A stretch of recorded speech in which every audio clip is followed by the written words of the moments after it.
Hello everyone, তো আবার একটা নতুন ভিডিও নিয়ে চলে এসেছি তোমাদের সামনে শেয়ার করতে। তো আজকে হচ্ছে শিবরাত্রি। তো ভিডিওটা ছিল কালকের, আমি আজকে আপলোড করছি। তো আমি যেহেতু শিবরাত্রি করিনি, কিন্তু সকাল সকাল স্নান করে এখানে মা দেখলাম পুজো দিয়ে দিয়েছে। আর আমাদের বাড়িরই প্রতিষ্ঠিত মহাদেব বাবা থাকতে এটা করেছিলেন, মানে মহাদেব এনেছিলেন, মহাদেবকে প্রতিষ্ঠিত করেছিলেন। তো এখানে মা দেখো খুব সুন্দর করে পুজো দিয়েছে। এখানে তোমার কলা, বেলপাতা, তারপরে ধুতরো ফুল, আকন্দ ফুল খুব সুন্দর করে সাজিয়েছিল। আমার বেশ দেখে ভালোই লাগলো। তারপরে ঘিয়ের প্রদীপ দিয়েছিল, ধুনো ধরিয়েছিল। খুব সুন্দর করে মা বাড়িতেই পুজো দেয়। যেহেতু এটার মধ্যে প্রতিষ্ঠিত শিব, তাই মা আর মন্দিরে যায় না, এখানেই 3বার জল ঢেলেছিল।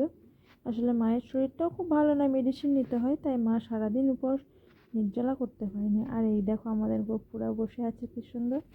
এখানে সব ঠাকুরকে মায়ের ভোগ লাগানো কমপ্লিট হয়ে গেছে, আর এখানে মহাদেবকে জল ঢালাও হয়ে গেল।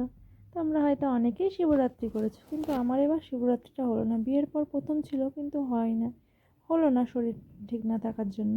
তো নেক্সট বার চেষ্টা করব। আর দেখো এখানে একটা বেলও এনে দিয়েছিল বর বাজার থেকে, তাই বেলটাও দিয়েছে। তো খুব সুন্দর লাগছে দেখে, দেখো। আর সবাই তো মন্দিরে যাবে হয়তো, অনেকেই মন্দিরে যাও, কিন্তু আমাদের তো বাড়ির, তাই এখানেই করেছে। আর এখানে আমার গপু ভাইদেরকে দেখো কি সুন্দর লাগছে, ড্রেসটা খুব সুন্দর।